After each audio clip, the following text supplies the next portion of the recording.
महायुतीत मनसेला लोकसभेच्या 2 जागा मिळण्याची शक्यता आहे। दक्षिण मुंबई आणि शिर्डी या लोकसभेच्या 2 जागा मनसेला मिळू शकतात। दक्षिण मुंबईतून तरुण आणि सुशिक्षित चेहरा असावा यासाठी अमित ठाकरेंनी निवडणूक लढवावी असा भाजपचा आग्रह असल्याची माहिती आहे। तर शिर्डीतून मनसे नेते बाळा नांदगावकर उमेदवार असू शकतील।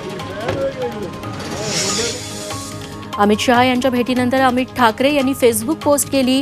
महाराष्ट्र नवनिर्माण सेनेचे अध्यक्ष राज ठाकरे यांनी दिल्लीत केंद्रीय गृहमंत्री अमित शहांची भेट घेतली। आपल्यालाही या ग्रेट भेटीचा साक्षीदार होता आलं असं अमित ठाकरेंनी या पोस्टमध्ये लिहिलंय। राज ठाकरे हे बाळासाहेब ठाकरेंच्याच विचारांवर चालतात। ते महायुतीत आले तर हिंदुत्ववादी मतं एकत्र होतील अशी प्रतिक्रिया शिवसेना शिंदे गटाच्या शंभूराज देसाईंनी दिली।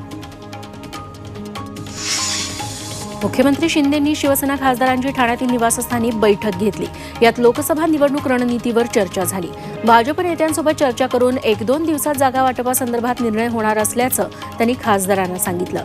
शिंदे गटातील खासदारात कोणतीही नाराजी नसल्याचं राहुल शेवाळे म्हणाले। खासदार नवनीत राणांच्या उमेदवारीबाबत भाजपनं वेट अँड वॉचची भूमिका घेतल्यानं राणा दाम्पत्याची धाकधूक वाढली आहे। काल अमरावतीत भाजपच्या बैठकीत स्थानिक कार्यकर्त्यांनी नवनीत राणांच्या उमेदवारीला जोरदार विरोध केला। त्यामुळे राणांना प्रचार रथ एकाच जागेवर थांबवण्याची वेळ आली आहे।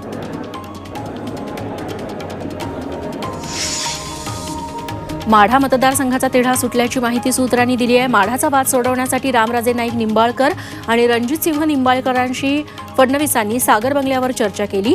त्यानंतर माढा मतदारसंघात महायुतीचं काम करण्याचा शब्द रामराजे निंबाळकरांनी फडणवीसांनी अजित पवारांना दिल्याची माहिती सूत्रांनी दिली आहे। माढा मतदारसंघातील पक्षांतर्गत वाद मिटवण्यासाठी उत्तमराव जानकरांनी फडणवीसांची भेट घेतली। जानकर हे विजयसिंह मोहितेंचे कट्टर विरोधक आहेत, तर विजयसिंह मोहिते पाटील हे रणजितसिंह नाईक निंबाळकरांच्या उमेदवारीवर नाराज आहेत। अशात नाराजी दूर करायला स्वतः फडणवीसांनी पुढाकार घेतलाय।